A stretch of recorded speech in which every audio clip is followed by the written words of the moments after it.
Everyone welcome to UPSC पे चर्चा with विशाल। तो चलिए नेक्स्ट लेक्चर देखते हैं लक्ष्मीकांत में, जो कि हम प्रीवियस इमरजेंसी प्रोविजंस देख रहे थे। तो हम नेशनल इमरजेंसी को फिनिश कर चुके थे, तो अब हम देखेंगे प्रेसिडेंट रूल। प्रेसिडेंट रूल का ग्राउंड ऑफ इम्पोजिशन यानी कि कब वो इम्पोज होता है। तो आर्टिकल जो 355 है वो इम्पोज करता है एक ड्यूटी सेंटर पे कि वो इंश्योर करे कि जो गवर्नमेंट है हर एक स्टेट की वो जो कॉन्स्टिट्यूशन के प्रोविजंस हैं उनके अकॉर्डिंग चल रही है। और ये एक मतलब जस्ट लाइक ये उसकी ड्यूटी है कि जो परफॉर्मेंस करे, मतलब जस्ट लाइक अगर कोई भी स्टेट मान लीजिए उत्तर प्रदेश वगैरह है या कोई भी, वो एक कॉन्स्टिट्यूशन के अकॉर्डिंग नहीं चलते हैं, तो क्या होता है कि जो गवर्नर है वो प्रेसिडेंट को इन्फॉर्म करता है। ठीक, और फिर अगर प्रेसिडेंट को लगता है कि हाँ अब उस स्टेट की सारी मशीनरी जो है वो हमें अपने अंडर में ले लेनी चाहिए, तो फिर वो वहाँ पे अपना रूल इम्पोज कर देते हैं, तो उसी को हम प्रेसिडेंट रूल बोल देते हैं। ठीक, तो article 356 in case of failure of constitutional machinery in state, यानी कि वो एकदम कॉन्स्टिट्यूशन के अकॉर्डिंग नहीं चल रहे हैं, और इसी चीज़ को मतलब प्रेसिडेंट रूल बोला जाता है। ऑब्वियसली बात है, जहाँ पे जिस स्टेट की जो सारी पावर्स हैं वो किसके हाथ में आ जाए, प्रेसिडेंट के हाथ में आ जाए। और इसी को आप स्टेट इमरजेंसी और कॉन्स्टिट्यूशनल इमरजेंसी के नाम से भी जानते हैं। जो प्रेसिडेंशियल रूल है वो प्रोक्लेम होता है अंडर आर्टिकल 356 दो ग्राउंड में, जो कि मेंशन है आर्टिकल 356 में एंड आर्टिकल 365 में। तो आर्टिकल 356 जो कि एम्पावर करता है प्रेसिडेंट को कि वो इशू कर सकता है प्रोक्लेमेशन इफ़ अगर वो सेटिस्फाई हो जाता है कि जो सिचुएशन अराइज हुई है मतलब एक स्टेट के अंदर में जहाँ पे जो स्टेट की गवर्नमेंट है वो अच्छी तरीके से कॉन्स्टिट्यूशन के प्रोविज़न के अकॉर्डिंग नहीं चल रही है। तो जो प्रेसिडेंट है मतलब can act either on a report of the governor, या तो वो गवर्नर की रिपोर्ट पे मतलब प्रेसिडेंट रूल लगा सकता है उस स्टेट में, या मतलब विदाउट गवर्नर की रिपोर्ट के भी वो लगा सकता है। लेकिन हाँ, कई बार क्या होता है कि गवर्नर खुद अपनी रिपोर्ट प्रस्तुत कर देता है तो उसी में लग जाता है। ठीक, आर्टिकल 365 ये कहता है कि जिस टाइम पे स्टेट जो वो फेल हो जाए कंप्लाई करने पे, और कोई भी डायरेक्शन पे मतलब जस्ट लाइक इफेक्ट होने पे जो भी सेंटर ने दी है वो उसको नहीं फॉलो कर रहा है। ठीक, तो ये लॉफुल है प्रेसिडेंट के लिए कि वो इस सिचुएशन में क्या कर सकता है, मतलब वो अपने रूल को एक तरीके से इम्पोज कर सकता है। मतलब जस्ट लाइक जैसे कोई भी गाइडलाइन वगैरह दी गई हैं वो उसके अकॉर्डिंग चीज़ें नहीं चल रही हैं। ओके, तो फिर ऑब्वियसली बात है कि वहाँ पे प्रेसिडेंट रूल लगना एकदम जाहिर बात है, क्योंकि ऐसा माना जाएगा कि वो जो कॉन्स्टिट्यूशन के अकॉर्डिंग जो भी प्रोविजंस हैं उनके अकॉर्डिंग वो चीज़ें नहीं चल रहे हैं। तो पार्लियामेंट्री अप्रूवल एंड ड्यूरेशन, जो एक प्रोक्लेमेशन है प्रेसिडेंट रूल का वो अप्रूव होना चाहिए दोनों सदनों से पार्लियामेंट के 2 महीने के अंदर जब से वो रूल लगाया गया है। इफ़ अगर जो प्रोक्लेमेशन प्रेसिडेंट रूल का वो इशू हो जाता है एक उस समय पे जब जो लोकसभा है वो डिसॉल्व होने वाली होती है, ये डिसोल्यूशन होने वाला होता है लोकसभा का। ठीक, during the period of 2 month without approving the proclamation, मतलब कि कुल मिला के जो लोकसभा है वो बिना अप्रूव करे प्रोक्लेमेशन के वो एक तरीके से भंग हो जाती है लोकसभा। तो उस समय पे क्या होगा कि जैसे ही नई लोकसभा आएगी उसकी फर्स्ट सिटिंग होगी उसके 30 दिन तक वो प्रेसिडेंट रूल चलता रहेगा, और फिर बाद में उसको अप्रूव करना होगा, लेकिन तब तक राज्यसभा उसको अप्रूव कर सकती है। ठीक, और इफ़ अगर दोनों सदनों के द्वारा अप्रूव कर दिया जाता है तो जो प्रेसिडेंट रूल है वो कंटिन्यू रहता है 6 महीने तक, और वो एक्सटेंड हो सकता है मैक्सिमम पीरियड 3 महीने तक पार्लियामेंट के अप्रूवल के बाद। हर एक 6 महीने में अप्रूवल होगा इसका। हाउएवर इफ़ जो डिसोल्यूशन है लोकसभा का वो होता है 6 मंथ के पीरियड में, ठीक, बिना उसको अप्रूव करने पे, तो जो फर्दर कंटिन्यूएशन रहेगा प्रेसिडेंट रूल का, यानी कि मान लीजिए कि कंटिन्यूस के दौरान जो है लोकसभा भंग हो जाती है तो तब क्या होगा कि वही है कि जो पहली सिटिंग होगी नई लोकसभा की उसके 30 दिन तक रहेगा, उसको 30 दिन के अंदर अप्रूव करना होगा, और तब तक राज्यसभा जो है वो उसके कंटिन्यूएंस को अप्रूव कर सकती है। जो कोई भी रिजोल्यूशन है जो कि अप्रूव करा जाएगा प्रोक्लेमेशन का प्रेसिडेंट रूल के, वो कंटिन्यू रहेगा। वो ऑब्वियसली आता है दोनों सदन के द्वारा जब वो पास करा जाता है हाउस ऑफ पार्लियामेंट, किसके द्वारा, सिंपल मेजोरिटी के थ्रू। ठीक, ये वो मेजोरिटी है जो मेंबर्स वहाँ पे उस टाइम पे हाउस में प्रेजेंट एंड वोटिंग मतलब एक तरीके से वहाँ पे प्रेजेंट होते हैं। ठीक, जो 44th अमेंडमेंट एक्ट ऑफ 1978 ने एक इंट्रोड्यूस करा न्यू प्रोविज़न एक रेस्ट्रेंट करने के लिए पार्लियामेंट की पावर पे और एक्सटेंड करने के लिए प्रोक्लेमेशन प्रेसिडेंट रूल का 1 साल से ज़्यादा कि इसने प्रोवाइड करा। बियॉन्ड 1 ईयर प्रेसिडेंट रूल वो एक्सटेंड हो सकता है बाय 6 मंथ एक ही बार में, ठीक। लेकिन 2 कंडीशन फुलफिल करनी होंगी कि जो एक प्रोक्लेमेशन है नेशनल इमरजेंसी का should be in operation in the whole of India और in the whole part of the state और इन द होल और any part of the state. Okay, जो प्रोक्लेमेशन है नेशनल इमरजेंसी का वो operation होना चाहिए, यानी कि या तो पूरे भारत में या भारत के किसी भी पार्ट में, या जो इलेक्शन कमीशन है वो सर्टिफाई करे कि जो जनरल इलेक्शन है लेजिस्लेटिव असेंबली के उस कंसर्न स्टेट के वो हेल्ड नहीं हो सकते, ठीक, can not be held on account of difficulties.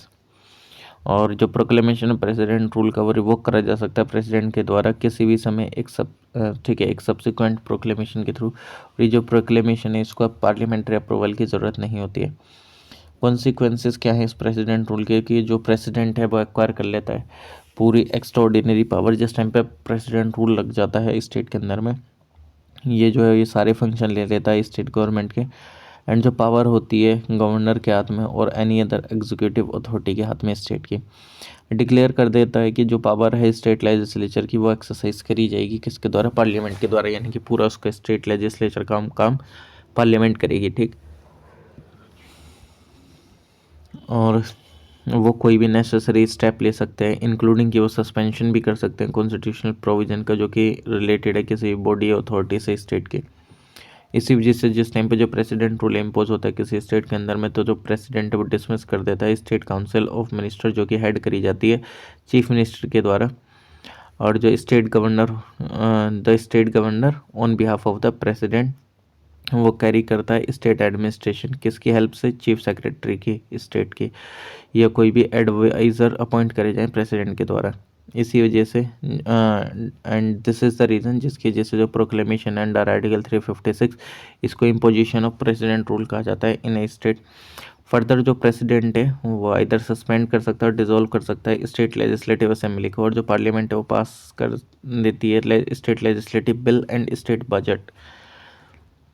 और जिस टाइम पे स्टेट लेजिस्लेचर सस्पेंड और डिसॉल्व होती है, ठीक, when the state legislature is suspended और डिसॉल्व, जिस टाइम पे जो पार्लियामेंट है द पार्लियामेंट जो है can delegate the power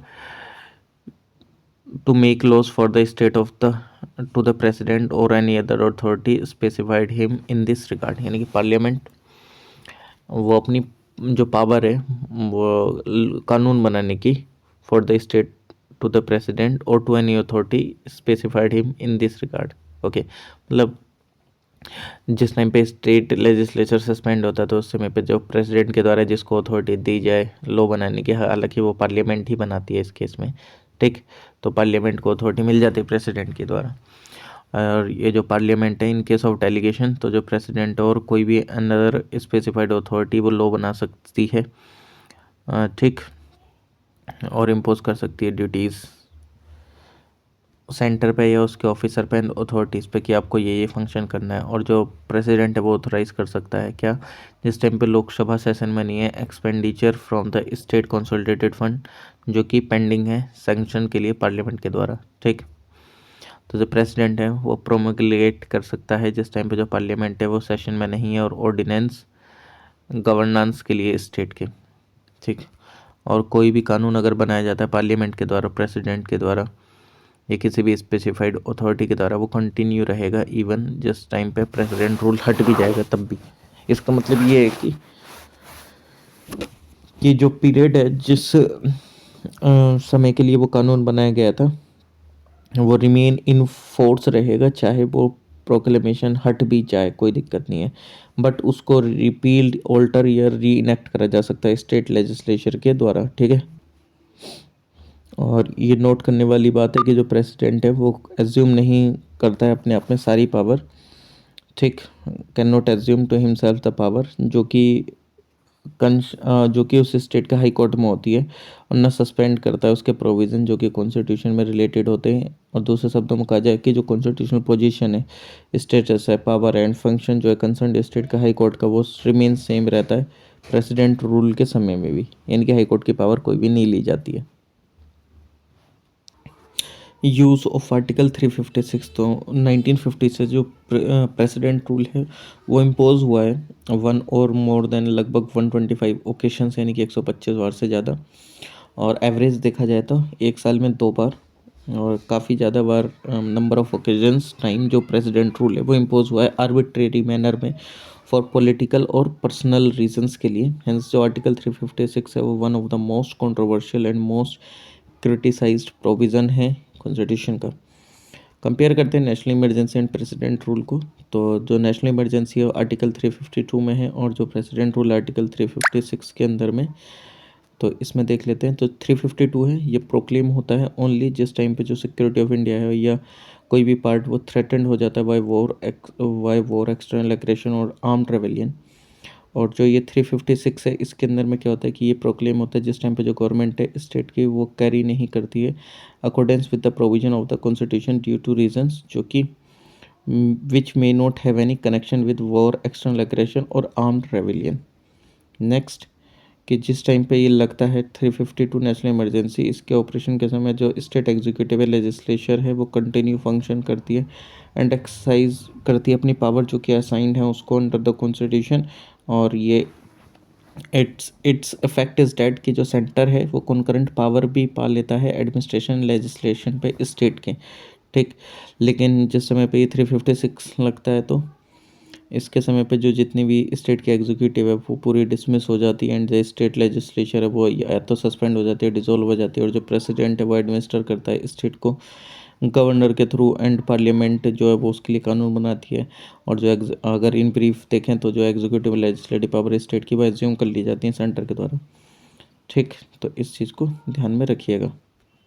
next, 352 के अंदर में कि जो पार्लियामेंट है वो लॉ बनाती है किस पे, ऑन दिस सब्जेक्ट जो कि एनमरेटेड है स्टेट लिस्ट के अंदर ओनली, और ये can not delegate the same to any other body और अथॉरिटी। और 356 के अंदर में कि जो पार्लियामेंट है वो डेलीगेट करती है क्या पावर एक लॉ बनाने की स्टेट के लिए प्रेसिडेंट को और किसी एक अथॉरिटी को जो कि स्पेसिफाइड कर दी जाए उसके द्वारा। सो फार जो प्रैक्टिस है प्रेसिडेंट के लॉ बनाने की for the state make laws for the state constitution with the member of parliament from the state, यानी कि अभी तक जो प्रेसिडेंट है वो पावर देता है वो सिर्फ पार्लियामेंट के ही पास में देता है, हालांकि वो किसी और को भी दे सकता है, लेकिन हाँ ये पार्लियामेंट ही बनाती है हालांकि। और ये जो लॉज हैं इनको प्रेसिडेंट एक्ट कहा जाता है, ठीक। 352 यानी कि कोई भी मैक्सिमम पीरियड नहीं है, प्रिस्क्राइब नहीं करा गया है इसके लिए, ये कंटिन्यू रह सकते हैं इंडेफिनेटली। भाई ये क्या अप्रूवल होना चाहिए हर 6 महीने में, सेम इसके लिए क्या कि मैक्सिमम पीरियड के लिए रह सकते कितने के लिए रह सकते हैं, 3 ईयर्स के लिए, ठीक। और it must comes to an end, और जिस टाइम पे नॉर्मल कॉन्स्टिट्यूशनल मशीनरी रीस्टोर हो जाए स्टेट में तो वो ख़त्म हो जाना चाहिए एक तरीके से। 352 के अंदर में कि जो रिलेशनशिप है सेंटर की सारे स्टेट के साथ वो एक मॉडिफिकेशन पे चली जाती है। 356 के अंदर में जो स्टेट जो रिलेशन है वो उस स्टेट की ही सेंटर के हाथ में चली जाती है मॉडिफिकेशन में जिस स्टेट में वो प्रेसिडेंट रूल लगा है, ठीक। और जो रिजोल्यूशन है 352 के अंदर में कि जो रिजोल्यूशन ऑफ पार्लियामेंट के जो कि अप्रूव करते हैं इसका प्रोक्लेमेशन वो कंटिन्यू रहेंगे, ठीक। और वो पास करे जाने चाहिए स्पेशल मेजोरिटी के द्वारा। और 356 में जो कोई भी रिजोल्यूशन है पार्लियामेंट का जो कि अप्रूव करता है इसका प्रोक्लेमेशन को, ये कंटिन्यू रहेगा जब पास कर दिया जाए सिंपल मेजोरिटी के द्वारा। 352 में ये इफेक्ट करता है फंडामेंटल राइट सिटीजन के, 356 में कोई इफेक्ट नहीं होता फंडामेंटल राइट पर सिटीजन की। 352 में जो लोकसभा है वो पास कर देती है रेजोल्यूशन उसके रिवोकेशन के लिए। 356 में कोई भी ऐसा प्रोविज़न नहीं है, ये रिवोक करे जा सकते हैं प्रेसिडेंट के द्वारा only on his own. For the first time जो प्रेसिडेंट रूल है वो इम्पोज हुआ था पंजाब के अंदर 1951 में, लेकिन अभी तक ऑलमोस्ट जितने भी स्टेट हैं वो प्रेसिडेंट रूल के अंदर में आ चुके हैं 1 या 2 बार या उससे ज़्यादा। और इसके बारे में अगर आपको देखना है तो चैप्टर के लास्ट में टेबल बना के दे रखी है, उसमें भी आप पढ़ सकते हैं। हालांकि मैं बता दूंगा, बट सारी को बताना तो इतना वो नहीं है। अपने स्टेट का ध्यान रख लेना कि आपके स्टेट में कितनी बार लगा है प्रेसिडेंट रूल। और जिस टाइम पे जनरल इलेक्शन हुए थे लोकसभा के 1977 में, आफ्टर इंटरनल इमरजेंसी, तो जो रूलिंग कांग्रेस पार्टी है वो हार गई थी, एंड जो जनता पार्टी थी वो पावर में आई थी। तो जो न्यू गवर्नमेंट जो कि हेड करी जा रही थी मोरारजी देसाई के द्वारा, उन्होंने इम्पोज कर दिया था प्रेसिडेंट रूल 9 स्टेट में, जहाँ पे कांग्रेस पार्टी जो थी वो पावर में थी। किस ग्राउंड पे? कि जो असेंबली है इन स्टेट की वो रिप्रेजेंट नहीं कर रही है इलेक्टोरेट की जो भी विशेष हैं। और जो कांग्रेस पार्टी जब वो रिटर्न आई पावर में 1980 में, तो उसने भी वही सेम करा। उसने भी सेम 9 स्टेट में पावर अपनी इम्पोज कर दी। ठीक, जहाँ जहाँ पे ये जनता पार्टी थी 9 स्टेट में। 1992 में प्रेसिडेंट रूल इम्पोज हुआ 3 बीजेपी रूल्ड स्टेट में, मध्य प्रदेश, हिमाचल प्रदेश, राजस्थान में कांग्रेस पार्टी के द्वारा। ग्राउंड क्या था? कि वो इम्प्लीमेंट नहीं हो रहे हैं। जो कांग्रेस पार्टी के द्वारा लगाया था वो ग्राउंड ये था कि वो इम्प्लीमेंट नहीं कर रहे हैं सिंसियरली, ठीक, चीज़ों को। और जो बैन इम्पोज कर दिया गया था सेंटर के द्वारा रिलीजियस ऑर्गेनाइजेशंस पे भी। और फिर एक लैंडमार्क जजमेंट आती है बम्बई केस 1994 में, कि जो सुप्रीम कोर्ट है वो अपहेल्ड कर देता है वैलिडिटी प्रोक्लेमेशन की। किस ग्राउंड पे? कि जो सेक्युलरिज्म है वो एक बेसिक फीचर है कॉन्स्टिट्यूशन का, बट जो कोर्ट है वो did not uphold the validity किसकी? जो ये इम्पोजिशन हुआ था प्रेसिडेंट रूल नागालैंड में 1988 में, कर्नाटका का 1989 में, मेघालय का 1991 में।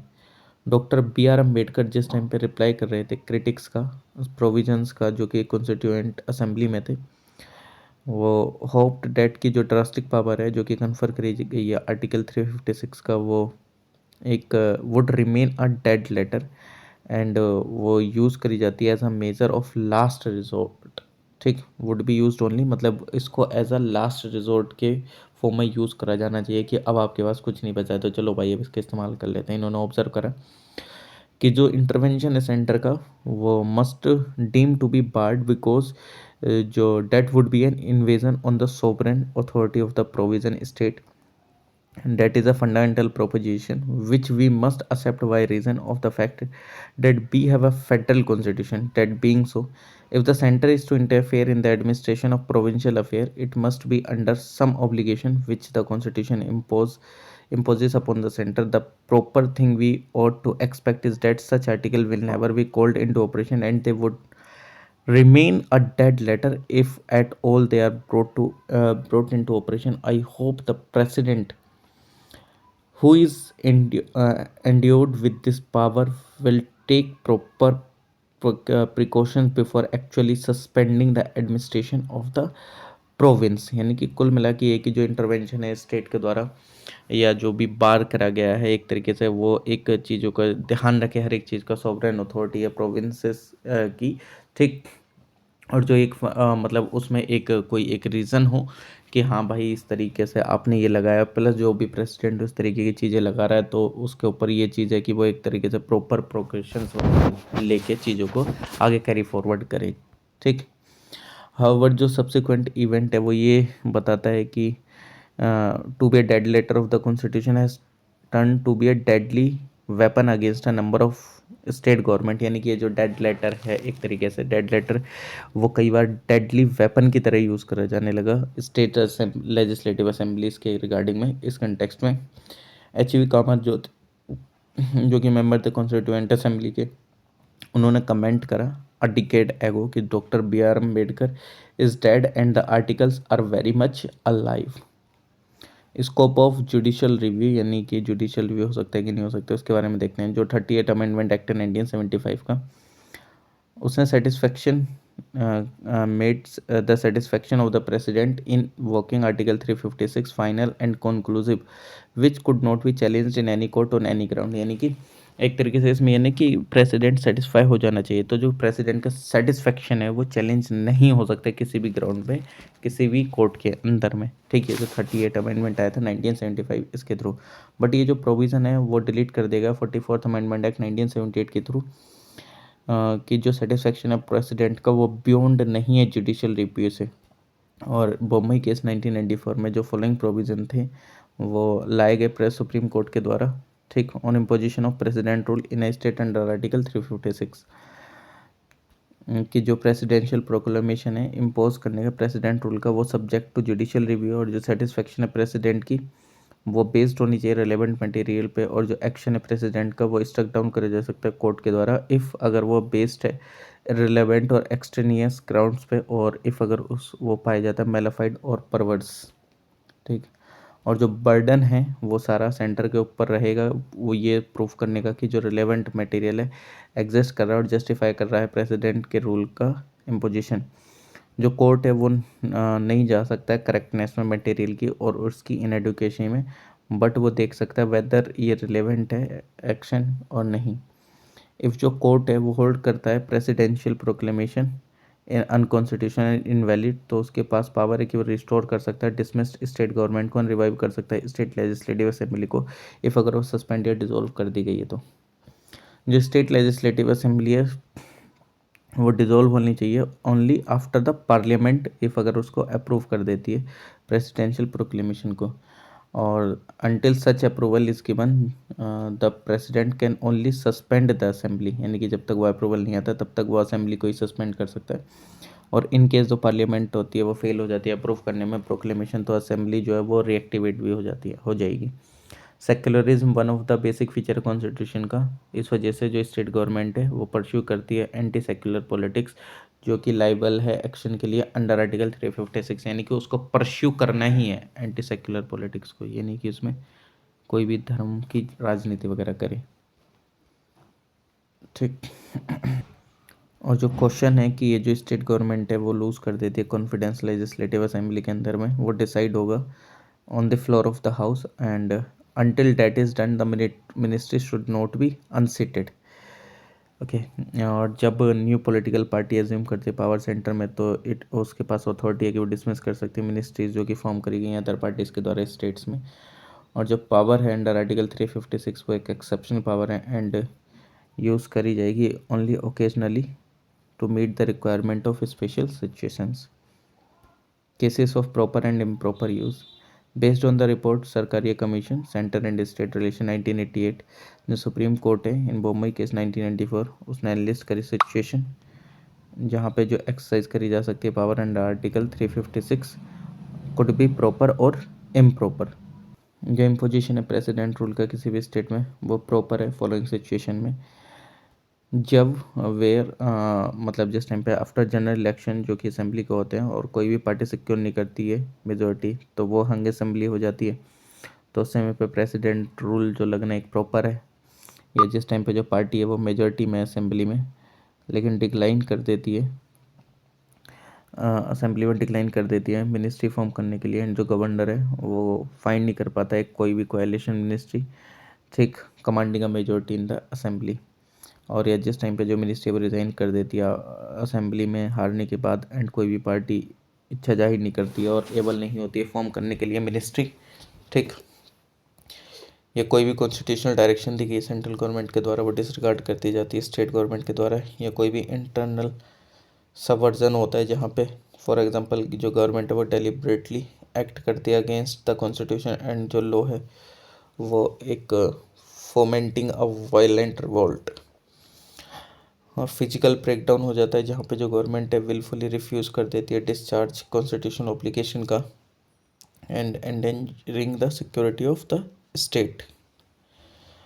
और जो इम्पोजिशन है प्रेसिडेंट रूल का वो इम्प्रॉपर बोला जाता है कुछ फॉलोइंग सिचुएशन में, जब जो मिनिस्ट्री वो रिज़ाइन कर देती है और डिसमिस हो जाती है मेजोरिटी लूज़ करने पे या सपोर्ट लूज़ करने पे असेंबली पे, एंड तो गवर्नर है वो रिकमेंड कर देता है इम्पोजिशन का प्रेसिडेंट रूल का बिना किसी प्रूविंग के जो पॉसिबिलिटी है कि कोई भी अल्टरनेट मिनिस्ट्री फॉर्म हो सकती है नहीं, या जिस टाइम पे जो गवर्नर है वो बना देता है अपनी तरफ से असेसमेंट, ठीक, support of ministry in the assembly and recommend कर देता है इम्पोजिशन प्रेसिडेंट रूल का बिना अलाउ करे मिनिस्ट्री को कि वो प्रूव करे अपनी majority the floor of the assembly, या जिस टाइम पे जो रूलिंग पार्टी है वो एंजॉय करती है मेजोरिटी सपोर्ट असेंबली में और वो सफ़र करती है फिर एक मासिव डिफीट जनरल इलेक्शन में लोकसभा के, जैसे कि 1977 1980 में होता।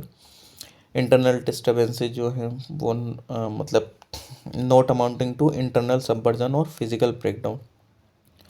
मैल एडमिनिस्ट्रेशन जो होता है स्टेट में, और जो एलिगेशंस होते हैं करप्शन के against the ministry is stringent financial exigencies of the state, ये जहाँ पे जो है स्टेट गवर्नमेंट को प्रायर वार्निंग नहीं दी जाती है रेक्टिफाई करने के लिए itself, except in cases of extreme urgency, जो कि डिजास्ट्रस कॉन्सिक्वेंस भी ला सकती है। तो यानी कि मतलब कुल मिला के प्रायर वार्निंग भी दी जाए, बट कुछ एक्सेप्शंस को छोड़ के, और जहाँ पे जो पावर है वो शॉर्ट आउट करती है intra party problem ruling party की, और फॉर अ पर्पस एक्सट्रेनियस और irrelevant to the one for which it has been confirmed by the constitution. Okay, now last is financial emergency. Ground of declaration क्या है कि जो article 360 वो empower करता है प्रेसिडेंट को कि प्रोक्लेम कर सकता है फाइनेंशियल इमरजेंसी इफ़ अगर वो सेटिस्फाई हो जाता है कि सिचुएशन इस तरीके से आई है कि जिसमें फाइनेंशियल स्टेबिलिटी और जो क्रेडिट है भारत का और कोई भी पार्ट जो वो टेरिटरी का वो थ्रेटेंड है। तो 38 अमेंडमेंट एक्ट 1975 जो है उसने क्या बोला था कि जो सेटिस्फेक्शन है प्रेसिडेंट की डिक्लेयर करने की फाइनेंशियल इमरजेंसी की, वो क्वेश्चनेबल नहीं है किसी भी कोर्ट में किसी भी ग्राउंड पे, लेकिन ये प्रोविज़न डिलीट कर देगा 44th अमेंडमेंट एक्ट 1978 के थ्रू। और जो सेटिस्फेक्शन है प्रेसिडेंट की वो जुडिशियल रिव्यू के बाहर नहीं है। और पार्लियामेंट्री अप्रूवल एंड ड्यूरेशन जो प्रोक्लेमेशन है डिक्लेयर करने का फाइनेंशियल इमरजेंसी वो अप्रूव होना चाहिए दोनों सदनों के द्वारा 2 महीने के अंदर में जब से वो लगा है from the date of its issue. Harvard जो प्रोक्लेमेशन ऑफ फाइनेंशियल इमरजेंसी के वो उस समय पे होता है जिस टाइम पर लोकसभा डिसॉल्व है या डिसोल्यूशन होने वाला हो। तो जैसे ही नई लोकसभा आएगी तो नई लोकसभा आने मतलब के 30 दिन के बाद तक वो रहेगा, ठीक। और फिर बाद में उसको अप्रूव करेगी, लेकिन तब तक राज्यसभा उसको अप्रूव कर सकती है। और एक बार अगर अप्रूव कर दिया गया पार्लियामेंट हाउस ऑफ पार्लियामेंट के द्वारा फाइनेंशियल इमरजेंसी कंटिन्यू रहेगी इंडेफिनेटली जब तक उसको हटाया ना जाए। इसके दो तरीके हैं, कोई भी एक मैक्सिमम पीरियड नहीं प्रोस्क्राइब है इसके लिए, और रिपीटेड पार्लियामेंट्री अप्रूवल इसके लिए ज़रूरी नहीं है। इसका कंटिन्यूशन के लिए जो रेजोल्यूशन अप्रूव कर देता है प्रोक्लेमेशन फाइनेंशियल इमरजेंसी का, वो पास करा जा सकता है किसी भी हाउस के द्वारा पार्लियामेंट के सिंपल मेजोरिटी के थ्रू। और सिंपल मेजोरिटी यानी कि वो majority members house present and voting वालों की, ठीक है। और जो प्रोक्लेमेशन है फाइनेंशियल इमरजेंसी का वो रिवोक करी जा सकती है प्रेसिडेंट के द्वारा किसी भी समय पे। और ये जो प्रोक्लेमेशन है इसको कोई भी पार्लियामेंट्री अप्रूवल की ज़रूरत नहीं होती है। इफेक्ट क्या है फाइनेंशियल इमरजेंसी का कि जो कॉन्सिक्वेंसेस है प्रोक्लेमेशन के फाइनेंशियल इमरजेंसी के वो फॉलोस। जो एग्जीक्यूटिव अथॉरिटी है सेंटर की वो एक्सटेंड हो जाती है, जैसे कि वो डायरेक्शन दे सकता है किसी भी स्टेट को कि वो ऑब्जर्व करे कि जो फाइनेंशियल प्रॉपर्टी है वो स्पेसिफाइड है इन द डायरेक्शन, एंड कुछ अदर डायरेक्शन भी दे सकता है स्टेट को, जैसे president necessary and adequate changes बोल सकते हैं पर्पस के लिए जिससे कि फाइनेंशियल स्टेबिलिटी बनी रहे। और कोई भी डायरेक्शन इंक्लूड हो सकती है प्रोविज़न जिसके अंदर में रिडक्शन कराया जा सकता है सैलरीज का अलाउंसेस का जितने भी क्लास के ऑफिसर हैं या पर्सन हैं जो कि सर्व कर रहे हैं स्टेट में। रिजर्वेशन जो है मनी बिल्स का उसको रखा जा सकता है प्रेसिडेंट की कंसिडरेशन के लिए आफ्टर अगर वो पास हो गए हैं लेजिस्लेचर के द्वारा स्टेट की। ये जो प्रेसिडेंट है वो इशू कर सकता है डायरेक्शन रिडक्शन के लिए सैलरीज एंड अलाउंसेस के ऑल और एनी ऑफ क्लास पर्सन जो कि सर्व कर रहे हैं यूनियन को, और जो जजेस हैं सुप्रीम कोर्ट के एंड हाई कोर्ट के, ठीक, उनकी भी सैलरीज को रिडक्शन करा जा सकता है।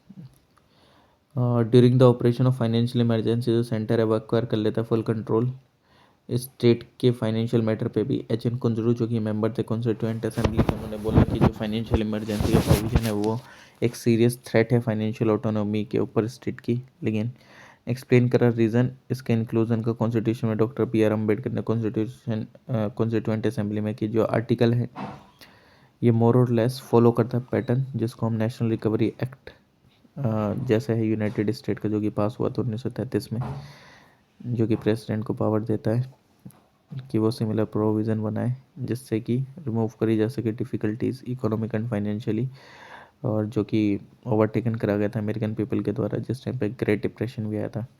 हालांकि अभी तक कोई भी फाइनेंशियल इमरजेंसी इम्पोज नहीं हुई है, लेकिन एक फाइनेंशियल क्राइसिस ज़रूर आ गया था 1991 में। क्रिटिसिज्म क्या है इमरजेंसी प्रोविजंस का, जो कुछ मेंबर थे कॉन्स्टिट्यूएंट असेंबली के क्रिटिसाइज़ करते हैं इन ये जो इमरजेंसी के प्रोविज़न का इनकॉर्पोरेशन को, किस ग्राउंड पे कि ये जो फेडरल करेक्टर है कॉन्स्टिट्यूशन का वो डिस्ट्रॉय हो जाता है, यूनियन जो है वो पावरफुल हो जाता है, जो पावर है स्टेट की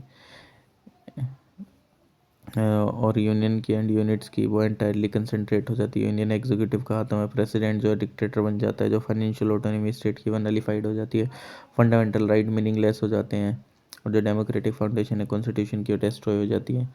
जो एच.वी. कामत है उन्होंने ऑब्जर्व करा था कि I fear that this why this single chapter, इस सिंगल चैप्टर के थ्रू ही कि हम जो फाउंडेशन है टोटलिटेरियन स्टेट की और जो पुलिस स्टेट कम्प्लीटली जो है वो opposed to all ideals and principle held aloft during the last few decades, a state where the right and liberties of millions of innocent men and women will be in continuous jeopardy. Continuous jeopardy, a state where if there is a peace, it will be the peace of the grave and the void of the desert. It will be a day of the shame and sorrow when the president make use of this power have no parallel in any constitution of the democratic countries in the world. मतलब कुल मिला के ऐसे समझ लो कि हर एक चीज़ सारी centre के हाथ में चली गई, जो लोगों की ऑटोनॉमी, स्टेट की ऑटोनॉमी, सारी चीज़ें। ठीक, कुल मिला के उन्होंने उसका क्रिटिसिज्म करा कि ये सही नहीं है। ठीक, और के टी शाह ने भी डिस्क्राइब करा कि ये जो चैप्टर है ये पूरा रिएक्शन है एंड रेट्रोग्रेशन है, और I find one can not but notice two distinct current through underlying and influencing throughout the provision of the chapter to arm the center with the special power against the unit। मतलब वही centre के हाथ में एक special power आ जाती है state के against में, और जो गवर्नमेंट है वो अगेंस्ट द पीपल हो जाती है। आप सारे प्रोविजंस पे देखें इसके चैप्टर्स के एंड स्क्रूटनाइज करें, जो भी पावर दी जाती है हर एक आर्टिकल में जो भी दी गई है, ये आपको ऐसी लगेगी कि जो लिबर्टी है, डेमोक्रेसी है, वो सिर्फ कॉन्स्टिट्यूशन के अंदर में है, वो वैसे इम्प्लीमेंट नहीं होगी उस समय पे। टी कृष्णामचारी बोलते हैं कि मैं फियर हूँ ये जो प्रोविजंस हैं एंड जो प्रेसिडेंट के लिए और एग्जीक्यूटिव के लिए वो एक्सरसाइज करते हैं कॉन्स्टिट्यूशनल डिक्टेटरशिप। ठीक, ऐसी एच एन कुंजरू ने बोला कि जो इमरजेंसी फाइनेंशियल प्रोविज़न है वो एक सीरियस थ्रेट है फाइनेंशियल ऑटोनॉमी के लिए स्टेट के। हाउएवर कुछ प्रोटेगनिस्ट थे इमरजेंसी प्रोविजंस के कॉन्स्टिट्यूएंट असेंबली में, जैसे सर अल्लादी कृष्ण स्वामी अय्यर, उन्होंने बोला कि the very life breath of the constitution है ये। महावीर तैयब जी ओपाइन, उन्होंने बोला कि ये वर्क करती है एज अ सेफ्टी वाल और हेल्प करती है मेंटेनेंस करने में कॉन्स्टिट्यूशन का।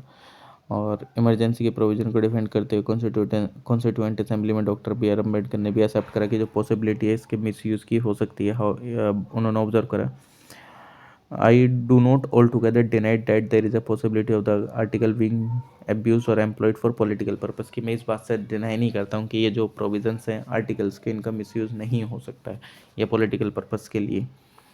ठीक, इम्पोजिशन कितनी कितनी बार हुआ है प्रेसिडेंट रूल का, 1951 से 2019 तक का है ये, तो मैं बता देता हूँ। आप अपने स्टेट का ध्यान रख लेना, सारे का ध्यान नहीं रखा जा सकता। आंध्र प्रदेश में 3 बार, 54 में, 73 में, 2014 में। ठीक, अरुणाचल प्रदेश में 2 बार लगा है, 79 में, 2016 में। असम में 4 बार, 79, 81, 82, 90 में।